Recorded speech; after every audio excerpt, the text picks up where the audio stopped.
Bonjour mesdames et messieurs, je suis ravi d'être avec vous aujourd'hui pour un nouveau pronostic qui se déroulera ce samedi 6 janvier 2024 sur l'hippodrome de Paris-Vincennes pour le prix de Vic-sur-Serre. On passe tout de suite aux conditions de course et après on ira sur le pronostic de ce Quintet Plus.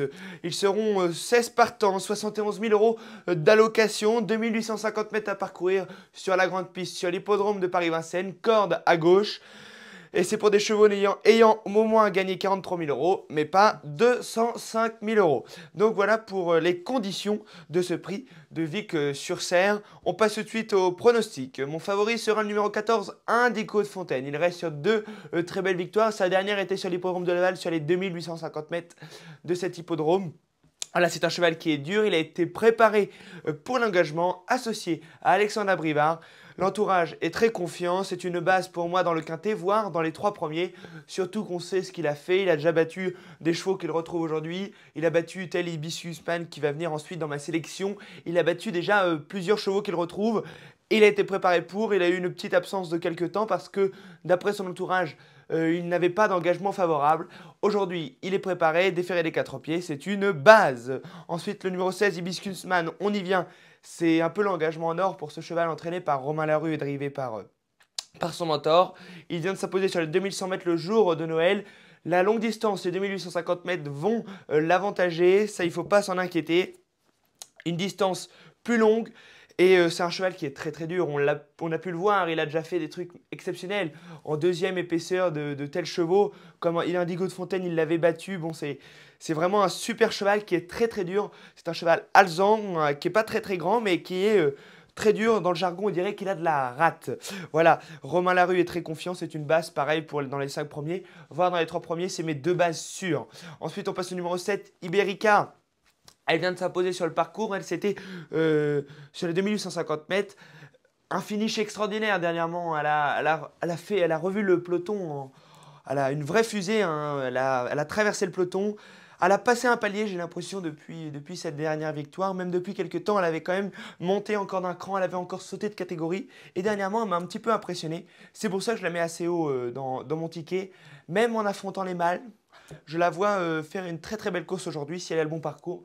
Je ne la vois pas sortir du quintet. C'est une grosse méfiance car même si elle n'est pas très loin à l'entrée de la ligne droite, elle pourrait faire mal aux deux favoris qui seront Indigo de Fontaine sûr et Hibiscus Man. On ne sait pas si ça sera le co-favori, mais du moins à ces chevaux qui seront très joués. C'est une grosse méfiance. Ensuite, le numéro 15, Charmy, Charlie Haas, pas très chanceux depuis deux fois. L'autre jour, bon, c'est plutôt un cheval à courir caché. L'autre jour, malheureusement, il a été obligé, dans la montée, de faire un effort, puis de se laisser relayer. Et puis dans la ligne droite, il s'est croché avec Canto De Venti. Bon, il n'a pas eu trop de chance. Pour moi, il faut le reprendre. Et lors de son avant-dernière sortie, il a été bloqué tout simplement. Hein, bloqué dans la ligne droite, il n'a jamais pu trouver le passage. S'il avait trouvé le passage, il aurait sans doute été très dangereux pour les premières places. C'est un remarquable sprinter. Pareil, méfiance, il est à reprendre. Il va être aux alentours de 10 euros. Donc pour les amateurs de jeux simples, il faut le garder pour les trois premiers. Surtout que l'entourage n'est pas du tout négatif. Son entraîneur Eric Bondo dit que c'est sa meilleure chance des trois. Partant qu'il engage dans ce prix de Vic-sur-Serre, si je ne me trompe pas. Voilà. Ensuite, le numéro 9, Intello Genu, vient dans mon cinquième choix. C'est un cheval qui est très dur. C'est un très bon élément de l'écurie de Jean-Michel Baudouin, associé à Franck Nivard aujourd'hui. Il reste sur une très belle seconde place. Voilà, pour moi, c'est une très grosse méfiance car l'entourage le voit pas sortir des trois premiers. Donc, c'est pour ça que je l'ai mis assez haut, cinquième, mais il peut largement être dans les trois premiers si le parcours est à son avantage. C'est une base dans le quintet. Voilà, moi j'ai quatre bases. J'ai quatre bases. Le numéro 14, Indigo de Fontaine. Le numéro 16, Hibiscus Man. Le numéro 7, Iberica. Et le numéro 9, Intello Chenu.